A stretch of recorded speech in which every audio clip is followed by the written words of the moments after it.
Hello everyone and welcome to State of the Game number 156. It is the 22nd of April and we again doing the home edition of this whole thing. There's a lot of important stuff to talk about today with TU9 coming out. Some things not going as they should. We're going to delve right into that and I'm going to get through the stuff that we need to talk about real quick so we can get into the things we know that everyone wants to talk about, us included. It's going to be important to talk about.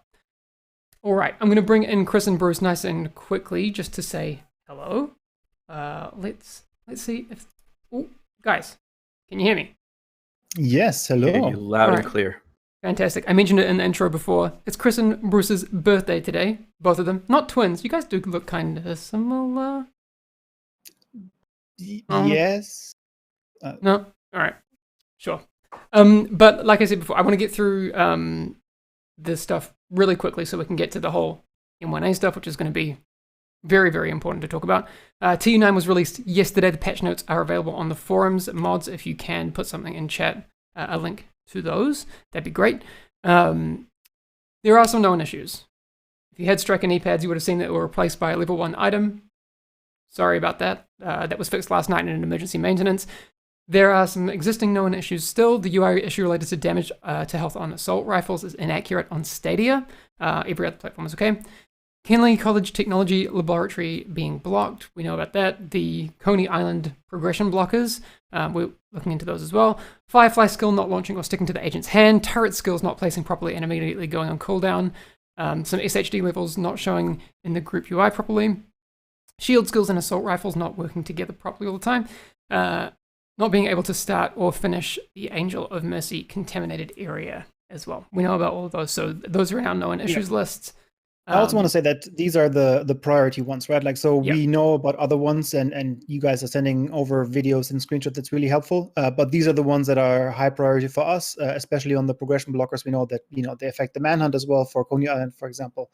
And there's also a bounty for the manhunt that is that we didn't mention here now. But these are the ones that we are tracking at high priority. There's also a forum thread that we are updating regularly that will cover those and give you an update. But those are the ones that are on the top list for now. Yeah. The reason I blow through those things quickly is not because they're at all unimportant, but we know that a lot of the people who come to these streams are talking about specific things. I want to get down to the details on it as well. I'm an M1A user for good reason because that thing was crazy powerful.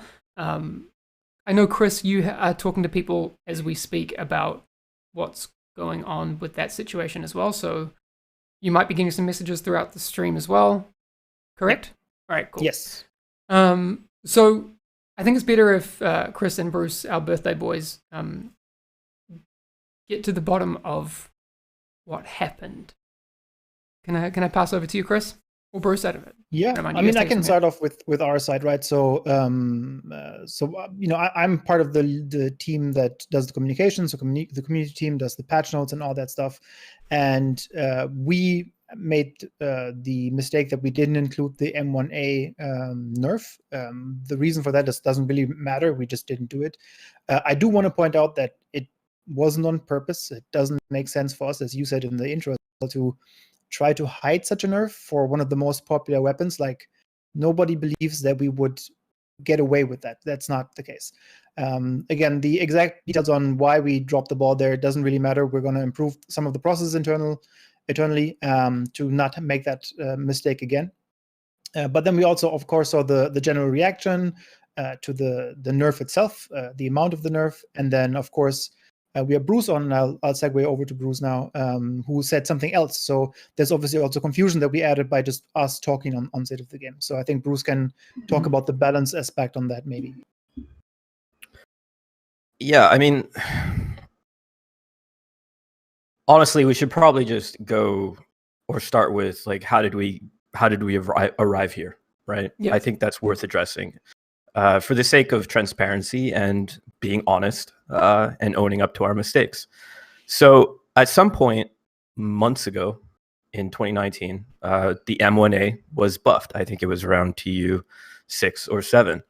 But as we all know, the meta at the time was Eagle Bearer. profusely Eagle Bearer and Berserk clutch builds and assault rifles, right? Like, because that was the meta and that's what anyone was using. There was a bigger beast on the prowl, and it was Eagle Bear, and it overshadowed everything else. Unfortunately, ironically, we're once again in that kind of a situation. Mm-hmm. So the M1A issue was already there. It was overtuned to begin with, and it transferred into Warlords of New York and became the new meta because we retired Eagle Bear, or we changed it significantly to match the new meta. Yeah. Then, a pandemic occurred, and work from home happened, and the team is working in isolation, and we're doing our best to maintain a live game while also producing new content that's coming, soon and in the future, including a raid, right? But a big part of our job, of course, is maintaining game health. And a designer on the team, the M1A, we've known it's been an issue for weeks, as long as anyone else has. We're not blind to that. Made an adjustment that was meant to be a first step to test and then validate and make sure and see, like, okay, is this where we see it?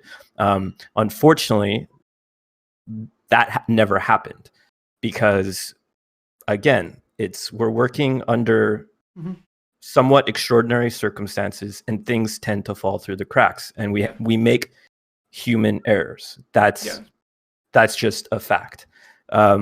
This situation, I've said this before and I'll say it again. This is not a result of bad intention. It's a result of bad process. And as Chris said, that's something that we're going to continue to work on and address while working under these conditions. Now, I'm not trying to sugarcoat or apologize or lay blame at anyone's feet in particular. For all intents and purposes, this is something that, in a way, everyone is ultimately responsible for. Like I said, it's a trophic cascade. It's a cascade effect. It's a comedy of errors that leads to an unfortunate event. We never intended for the M1A to receive this significant of a nerf. We always intended to address the M1A, but in order to make deadlines and meet mandates, we had to shelf work on the M1A balance. And the intention was to then revisit it post TU9, while also looking holistically at all of the weapons and all of the talents and gear sets and named items as well, in order to make a more profound and holistic balance pass. But, unfortunately, we jumped the gun. No pun intended. Yeah, I mean, I don't think anyone at Massive would say that it's good what happened. I think we really agree with agree with the community for sure that this is bad. Like it's the optics on this. There's no way to put it terrible. Nicely. Yeah, 100%. And it was compounded by us addressing some other outliers like the Holy Trinity. So it's not fun. We know it's not fun to log in and then see your build look the way it did. Totally, it's super demotivating. And to also have your striker knee pads turn into awkward knee pads. Not cool. That's never fun either. So we on behalf of myself and everyone on the team, like we apologize for this. And this isn't something that we intend to do or continue doing. So I think we can hopefully though move on and I think because there's still. I think everyone can agree, like I was saying before, the community and us included, that this isn't good enough. What happens next, right? I agree. What? Where to from here? I mentioned, Chris, that you're talking to some of the team right now about how we address this particular issue. Bruce, you alluded to some things about more holistic balance coming up, but let's talk about M1A specifically. What are the next steps? Yeah, do you want to talk about the balance part, and then I talk about when that's happening? Well, unfortunately, I can't give any sort of concrete information in terms of like dates or when we're going to make exactly make a final pass on the M1A. But what I can say is that unless things have changed, do you want to go ahead and Sure. Yeah. let's just say what's going to happen Yes. within the next immediate future? Yeah. So obviously this was a big discussion today in the office as well. We had chats open, calls open, all that stuff. So what we're going to do as a first step is we are going to revert the nerf of the M1A and the Baker's Dozen in PvE. So in PvE, it will return to the old way it was before the TU9 patch yesterday. For PvP, we will still do an adjustment. That is going to be 20% nerf for the weapon, because we also have seen the reaction in the PvP community, which was that they welcomed that this weapon was nerfed. Do you want to add anything to that, Bruce? In regards to the PvP balance? Just in general to that change in general. Well, I mean, if all we do is revert the change, then will, for all intents and purposes, be throwing the PvP balance or community under the bus again. And we don't want to do that. Mm-hmm. And we're well aware that the M1A is an issue in PvP, and we want to at least address that while we can. So we're going to, I believe, we're reducing its damage by another 20% in PvP only, while maintaining its damage as it existed in TU 8.6 or prior to TU 9 in PvE. Yeah. So in terms of timing, we are obviously looking into what we can do as soon as possible. So it might be this week. It's a target for this week. It might be next week. We'll keep you up to date, obviously, on maintenance timings. We also know that we have run a lot of maintenances in the last couple of weeks, so we don't want to overdo it. That being said, as Hamish ran through the list of known issues, we also have other things that we want to fix with a high priority. So if we have, the skill to put those fixes in together with that change, we'll do it. I want to point out that when that change goes in, we might also see another UI issue for Stadia users. So if you're playing on Stadia, you might see that still as the TU9 values, and that will just need a client update. So it will be a little bit longer, but again, the reversal of the nerf is planned for this week. And again, for the complete picture, in PvP, there will still be a nerf, but it will be only 20%. Yep. Yeah, I mean, I've seen a lot of questions in chat. Like people, myself included, seem to be happy with at least the immediate addressing of the M1A stuff. It does bring up a lot of questions. What about other guns? We'll talk about some other things coming up, but Bruce, we alluded to the fact that this is just an immediate thing. What's the intention going forward for future updates as it pertains to balancing, I guess? Yeah, so long term, we're going to address the M1A. Mm-hmm. I think the simplest way to sort of wrap your head around this is that if you look at every other weapon in the game as doing 100% of what it should be doing in relation to our metrics for time to kill, NPC health, armor, talent modifiers, attribute multipliers, all of those things, right? Mm-hmm. So if everything else is, for all intents and purposes, tuned accurately, but the M1A is tuned at 120% of what it should be, we can't simply go and just raise everything else to match that, because we would essentially be making the game more than 20% easier. It's a complex system, mm-hmm. and there are many knock-on effects. So the M1A will be addressed. Okay. Other guns that are underperforming, exotics that are underperforming, named items that are underperforming, gear sets in particular, we have a plan. We will be buffing things, but the thing is that it's much, for better or for worse, it is easier to make adjustments to outliers than it is to take a step back and look at the broad picture or the big picture. Sure. And buff things. That it needs to be done holistically. I know you're not the designer behind it, but would that then not lead to a discussion about, I know there's a big conversation in the community right now about NPC difficulty and that sort of thing. Yeah. Is it easier to make the global changes that way? Or not easier, but more elegant? We've done as many of the, let's say, easy fixes for that in terms of decreasing NPC health and armor values, how much damage they do. There were a bunch of tweaks and adjustments in TU9 specifically for certain archetypes or NPC outliers. Now we're getting into nitty-gritty, more nuanced aspects of NPC and AI behavior where... And I just want to state that that's not your purview in terms of game. No, that's not my realm of expertise. Yeah. I like everyone else have opinions.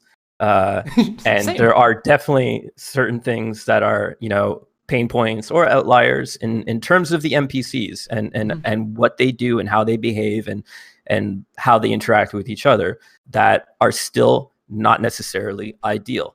That being said, it's in the greater dialogue surrounding challenge or difficulty. That's an ongoing debate, and there are lots of opinions. I personally like a challenging game. Others want something perhaps a little bit more casual friendly, but it's give and take, and we're trying to appeal both to players who want a more casual experience or want to feel like there's some element of gear progression where I get cool gear, I feel much stronger. But also, we'd be kidding ourselves if we said our game is only about loot and gear. It's not. It's a shooter, right? There's an element of player skill and mastery that we also need to be conscious of.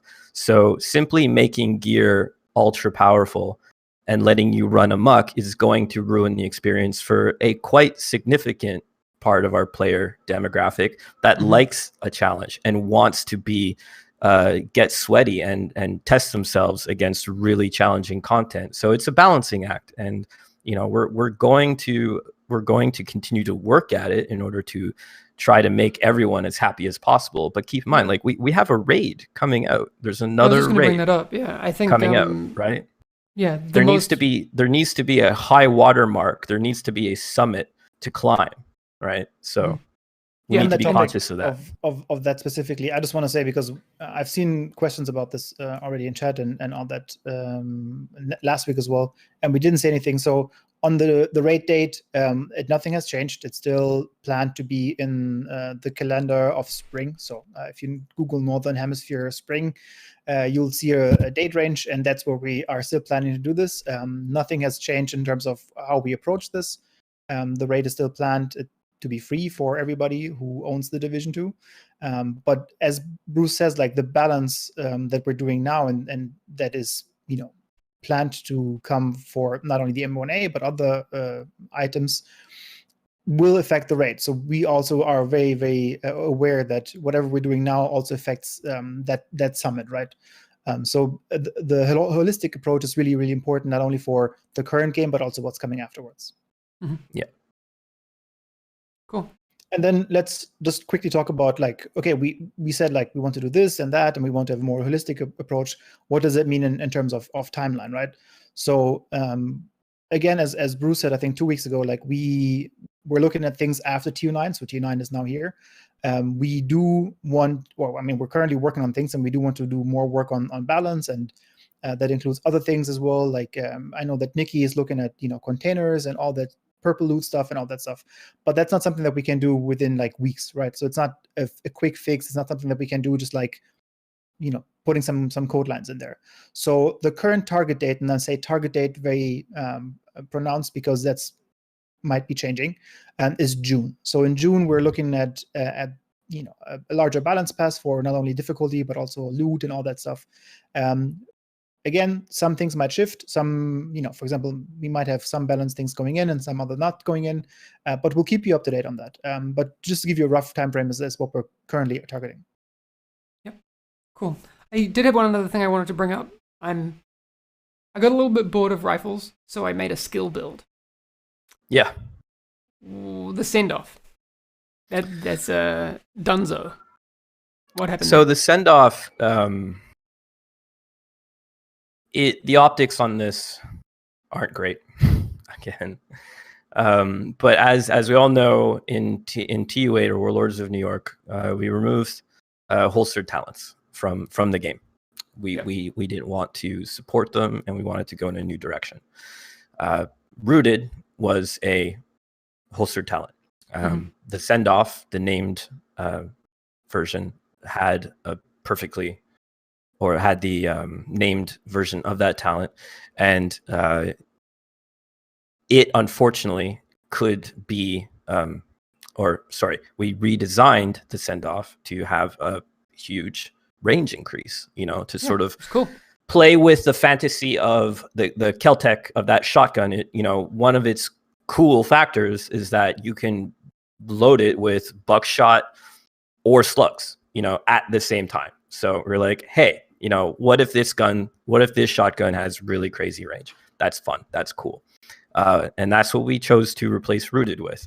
Now, unfortunately, there was a way to craft the send off and have it roll with perfectly Rooted. That was never intended. So we had to fix it. It was a bug, Okay. Now I know that this sort of dovetails or becomes part of a larger conversation about the inadequacy of skill builds, or what are we going to do to make skill builds feel better? I agree. They're a little bit underrepresented right now, and they don't have as many gear set options or talent options or weapon talent options. We're addressing that for the next title update. We actually have some pretty cool gear that's brand new talents, and most of it is actually geared towards not necessarily just skill builds per se, but hybrid skill builds where you can be a little bit of weapon and a little bit of skill and actually have that feel viable, while also having options to just commit even further to your skill build and have it pay off in some way. So we're aware that there's a sentiment that skill builds, or let's say single target sustained DPS skill builds or burst AoE skill builds aren't performing as well as they should, and we can address that, and we will address it. Yep. Cool. All right. Good to know. It's it did feel like that one thing that made skill builds like close to viable, and now like yeah, you said, but at the same time, it's like, as Matt said earlier, the fact that it was essentially like a secret, right? With that specific named weapon and the crafting and whatnot, sort of should have. Again, I'm not making excuses, but it was never intended to work that way or to be available as an option. All right. And obviously in upcoming weeks, we'll be talking more about what the next title update and how that balancing will look. And I'd love for us to kind of be super transparent about how that is all going down and what we're doing and what we want to switch around and what that looks like. And we'll push to make sure that the transparency on that is a whole lot better than was with TU9.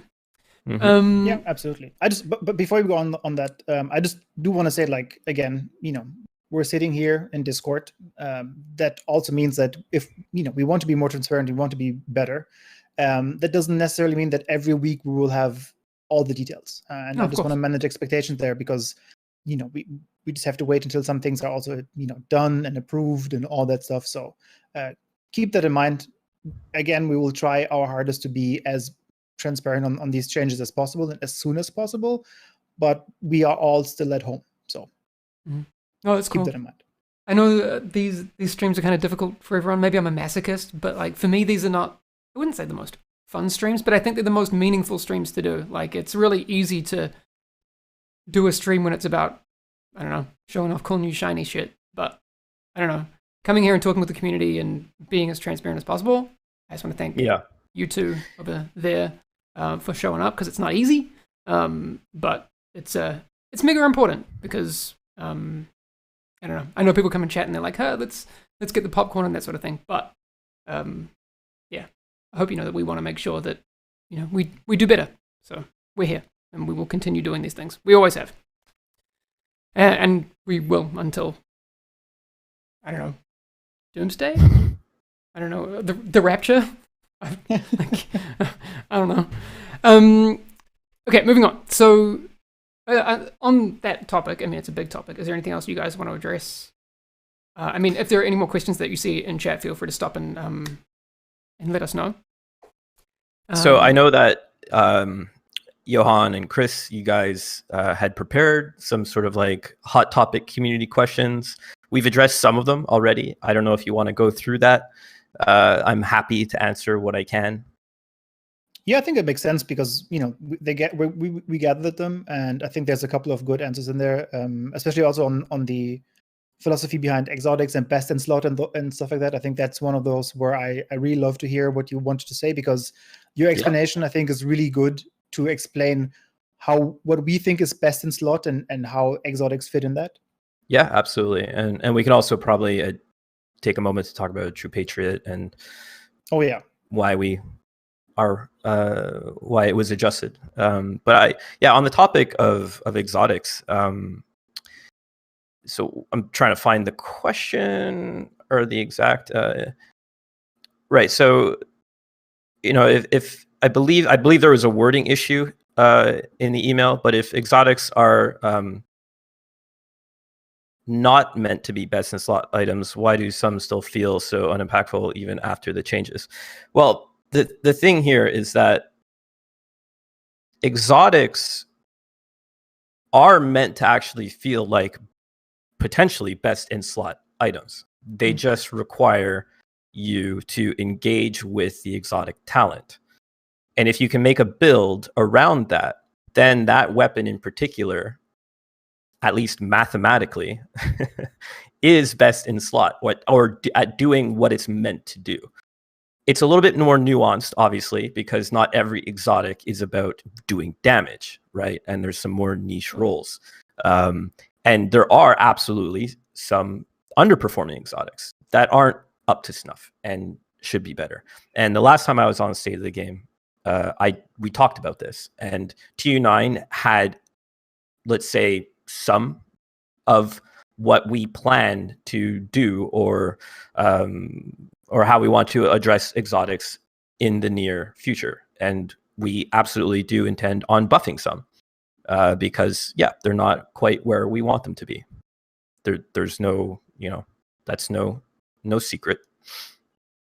But there's sort of like, I guess there is a misunderstanding or some confusion about what exotics are supposed to be in 2020 or post Warlords of New York. And they're absolutely meant to be powerful, sought after, lusted after weapons that you want to both collect, but ideally make builds around. And we'll continue to work on them until they start to feel like that. Yeah, I think what Nikki said might have been misunderstood because, and I'm like paraphrasing here because I don't want to speak for him necessarily, but like I've seen a lot of people saying like, oh, but if they're not best in slot, why are they so rare, for example? And best in slot, like in this connection, is not you pick it up and if it's god rolled, you immediately equip it, no matter what build you have, no matter what you've done before. You just pick it up and equip it. That's not the intent, right? We're not. We are doing everything in our power to avoid repeating the same mistakes we did with the Eagle Bear. We do not want everyone running around with the same gun. I say that while meanwhile everyone's running around with the same gun. That's not our intention.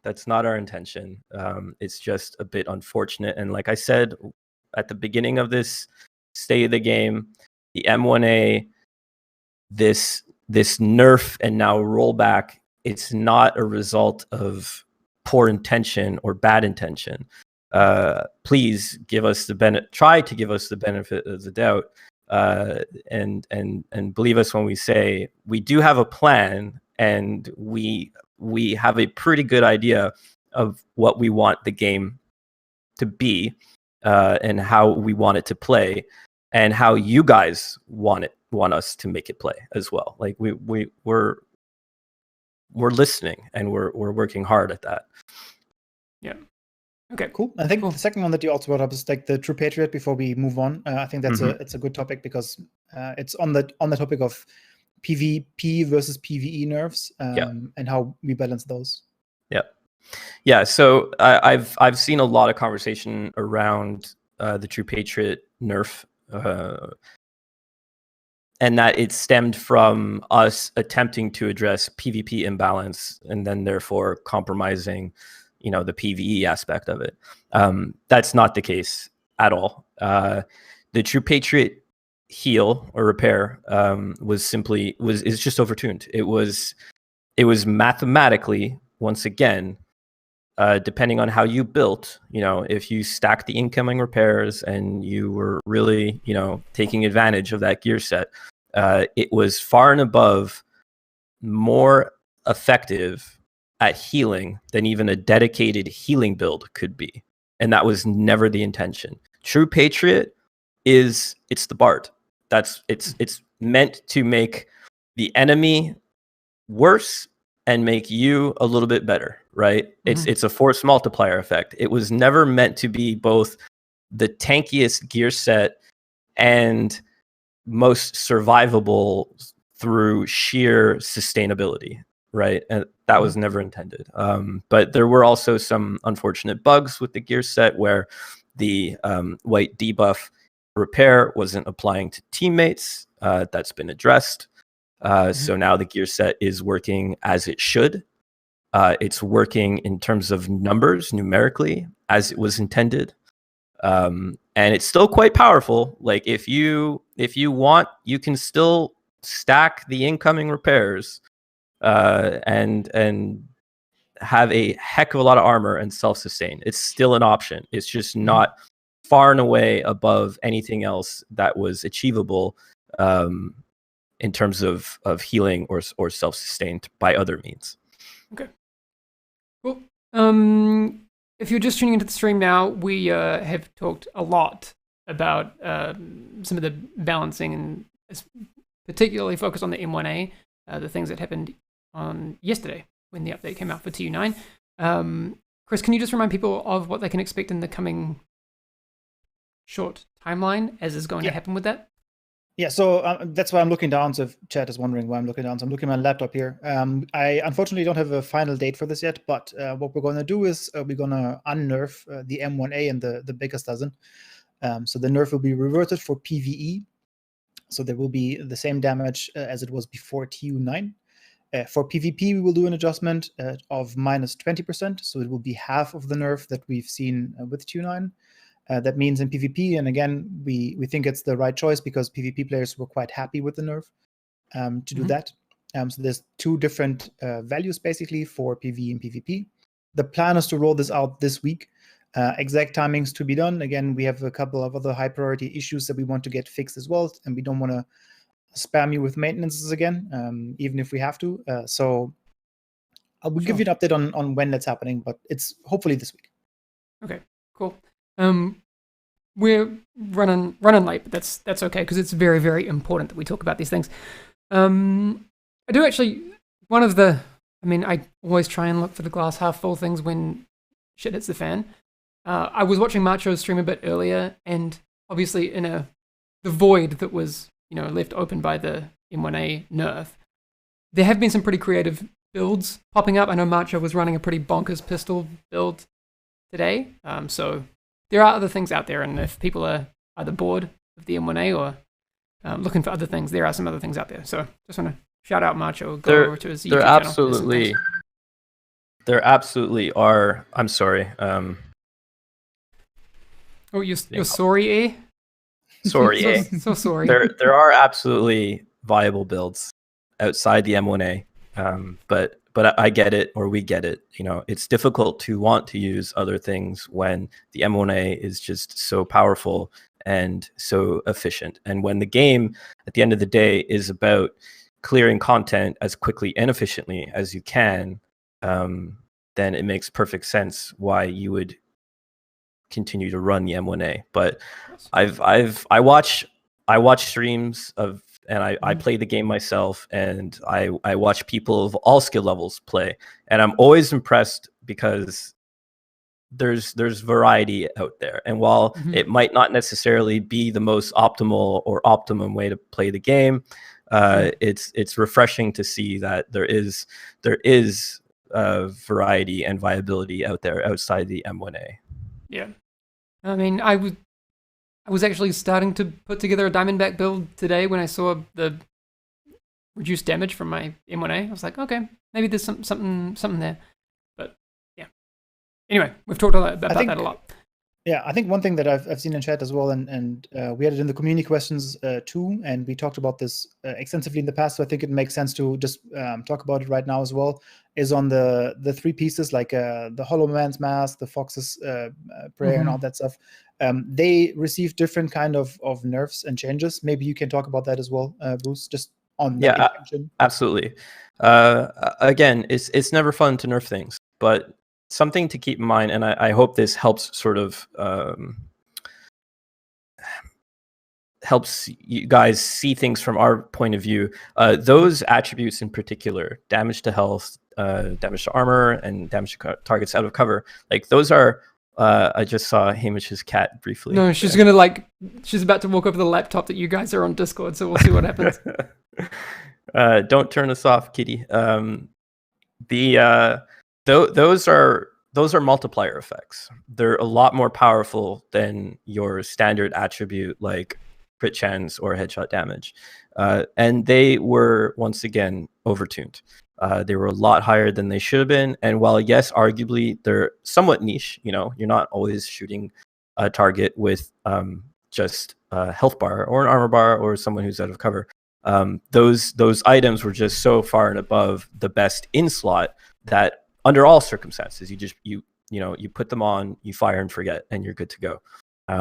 Again, the game is at its best when there are options and there isn't just one way to play the game. And we don't want you to feel absolutely 100% obligated to run a rifle or LMG build simply because Fox's Prayer has an enormous multiplier attribute on it, while also giving 10% more damage to your rifles, and the contractor gloves are an additional 10% to LMGs on top of doing a bunch of damage to armor targets, right? Which is most of the enemies that you shoot. So hopefully this sort of helps balance things a little bit more. We know it sucks to have your damage output be hit, but in the long run, this is going to be better for the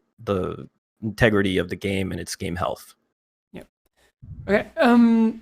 I do have to move on. There are some other things we need to talk about. This is going to be an ongoing discussion for sure. Like Chris mentioned, the M1A changes to the changes will be coming very, very soon. So I guess Twitter is always a great place to make sure that you're up to date on that. There is also, if you haven't noticed, a free trial available. I just wanted to mention that. You can play for 8 hours. You can get up to level 8. There's no DZ or PvP in the free trial. Clan functionality is not happening. The store functionality is disabled as well. But if you do decide to buy the game after that, the character progression will carry over. We also put this in because I know that a lot of people, play this game here, obviously, when you're watching State of the Game. But if you have friends that want to try it out, this is now completely available, right? Like, this going to be no limitations, no free weekend or something like this. You can try it out. A friend can try it out. It's on all platforms except Stadia. So even if you have, if you want to play it on console for a little bit to see how that feels, so if you want to play on PC and see how that feels, you can do it now. Yep. My camera just went blurry for a second. I had to fix the thing. I know there's people in chat saying, "Oh, don't buy this game." Well, you can do the free trial and make the decision yourself. I do want to just quickly show this image because you may have already noticed now, if you've logged into the game, that you have a new backpack trophy. It's a bit of a celebration to say thanks for coming back for a new patch, even though we know that there's some things that need to be addressed, and there's some apparel caches that will have shown up for you as well. And if you log in before May 5th, those will be yours. Okay. The other stuff, obviously, the season is a new target as well. I wanted to quickly go through that as well. I'm just going to bring up the example that I have here. So if you've logged into the game, you'll know that there is a new target, so you can track down Saturn now. It's worth also reminding people that if you didn't manage to complete the first or second ones, those are still available. Like, it's not, you don't have to have already finished those before you move on to tracking down Saturn, but you can go and do that now. We did mention earlier in any constellation. Like if you want to do one first over the other, that's totally fine. Yeah, we did also mention earlier that we do have a known issue about the Coney Island stuff, and we know that that's a portion of this whole manhunt thing. So we'll keep you updated on that as well. The Urban Jungle apparel event has finished, but if there are bits that you still want, those are available on the store as well. There's another league starting next week, which will have activities in New York, which is pretty cool. Chris, is there anything else we need to say about this portion of the season? Again, I just want to remind everybody, like, for especially for the league, we've seen some people saying like, oh, this heroic mission was super difficult, and then it balanced over to the other talks about, what is difficulty level and what Bruce said in terms of like, you like a challenge, you not like a challenge, and all that stuff. And then I just want to remind people, for the leagues itself, you have 2 weeks to complete them. So you can do 30 and 30, 1 week 30 and then other week 30, and you still get the maximum rewards. So there's no need to, as some people said, like throw yourself against the wall if you don't want to. That's going to be the same case for the home league. So that's all cool, I think. Yep. Spooky is saying, you do realize the manhunt cannot be completed with the Coney Island bug, right? That we just mentioned that. We do know there's an issue with the Coney Island portion. So that needs to be fixed quick, smart. We would agree with that. I know we've had some pretty serious discussions about stuff, and a lot of people aren't here for the other parts, the agent highlights and the agent photos, but I think they're important to do because people still keep making really cool stuff. So I want to head over and take a look at our first one. I also want to say on the agent highlights, like, we do these also because we love what you guys are doing. Like, it's not only the feedback, it's not only the things that you give us, but also like what you're creating, and it's part of that. So this is not to distract from any issues in the game. We just also want to appreciate you guys for what you're doing. Yeah. So right now we're looking at Elof's Gaming, really cool digital art. I'm particularly interested in the cell shaded kind of look. I don't know. I'm just a big super fan of that. So if ever there was an excuse to do this kind of art style for a Division Universe game, I'd be into it. And the same someone question approve as it. always, is that an orange watch or a red watch? I don't know. I have no idea. But let's move over to the next one. Also, Elof Gaming on Twitter if you want to go and see some more awesome art.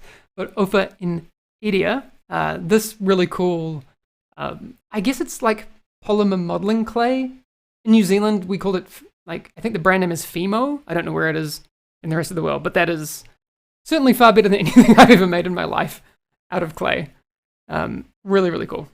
I said this earlier, it's like in this work from home situation, like everybody's showing their creativity, and I'm just like sitting here in front of Discord talking to chat. It's a little frustrating to see how good people are with these tools. It's fantastic. Yeah, exactly. So Ofa in Edia over on Twitter if you want to see more cool stuff from that. But awesome. Is that pink, green, or blue? And Ego, I'm kind of colorblind. I don't know. I legit don't know. It's been long enough that I can kind of admit that. Like, I've had jobs long enough, and I kind of just work by numbers. It works. It works. It's actually true. It is actually true. No, Division Orange is 25516. Like, wait. 1619? I'm having a brain fart. But yeah. It's green. It is green. Okay, my colorblindness isn't that bad. I just can't be like a pilot. Or a policeman. That's a myth. No, actually, no. Maybe colorblind is an important one. It is. It's also the reason that I stopped painting cars. Yeah, the color matching portion of that got tricky. Yeah. Which you can mostly do anyway through just, factory model. Anyway, I'm going off topic. No, thanks, guys. I know, this one's been a little bit of a tricky stream, but it's important to show up and talk about the tough issues. So thanks for coming on your birthdays as well, no less. Thank you for hosting us, and thank you, chat, for coming as well. Oh, that's fine. It's cool. Someone said in chat before, like, "Oh, Hamish's background looks so cool." I actually just have to cut to what it actually looks like, because it's just a blanket on the wall. Like that's where my cat goes. It looks fancier than it is. It's not a thing. How many cameras do you have in that setup? Because we're looking at you through one. No, that's another. That laptop webcam, and then on my PC that's running the streaming software, I have another webcam. Okay. So you're seeing me on the crappy Discord webcam. Yeah. I'm looking at a jar of Vegemite. No, that's my water bottle. Of course it is. Yeah. Hamish budget background. Oh, if you only knew, that's usually where my guitars are hanging, and I've just clipped on a blanket. It works. Thank you guys for the wishes as well in chat. Yeah, thanks everyone for showing up. We know it's a frustrating time when you log in and weapons aren't what they were when you logged in the last time, so we totally get it, and we're going to make sure that we do the best we can. I say we like I'm at all involved, but I'm sure you guys are doing the best you can to make sure that stuff gets better. Yeah? We're working on it. Awesome. All right, cool. Stay safe, thanks chat. everyone. Yeah. Wash your hands. Yeah, wash your hands. Stay safe. This home stuff. And if anyone, Mick Warrior, if you want any internal decor advice, I'm down to help. It's mostly going to be revolved around blankets, but that's it. All right, thanks everyone. We'll catch you again next week. But make sure, because there's going to be news before next week. I would hope, at least Chris, that we get some news about the M1A before next week, right? Absolutely. Cool. Oh crap! Someone keep padding. I don't have Division 2 photos. Just gonna quickly bring it in. Chris, tell us a story. Birthday duck. The birthday duck. Thanks. My girlfriend made this one for me, so. I have a very abstract art pusheen. Yeah. Oh, so cute. I think that's. I don't have any treats for the bear, unfortunately. The bear? Yeah, let me get one. Okay, Chris is just gonna end the stream with dog, and that's gonna be it. We will be talking. Where's my microphone decoration? I don't have any. Oh wait, I do have a couple of toys. Bonus points to whoever gets them first. Anyone? Chris will get this. No. Oh, you gotta watch the stream. I can see it. Yeah, but do you know who they are? Funko Pops? Come here. Yeah, I have no idea. We talked about this the other day. That's not a bear. Chris! As if I listen to you, ever. You said you were watching Buffy. That's Buffy characters? Oh, it's Jesus. Buffy and Willow, man. It's Dark Willow. Come on, dude. Dark Willow. All right. If you are looking for something to fill your time with, a Buffy from start to finish run is a really good one. Yes, this one is over, Brody. Very wholesome. Very wholesome. It's very good. All right. Hamish, no pants on. She actually. No. Oh God. No, I'm not. I'm just wearing shorts. Monka TOS. Sorry. Look away, chat. No pants confirmed. All right. That's gonna be it. We've wildly derailed everything. We'll be back next week, and make sure you stay tuned on Twitter for all the news. All right. There will be more legs, I promise. Peace out. Oh, God. All right. Bye, guys. Catch you later. Bye.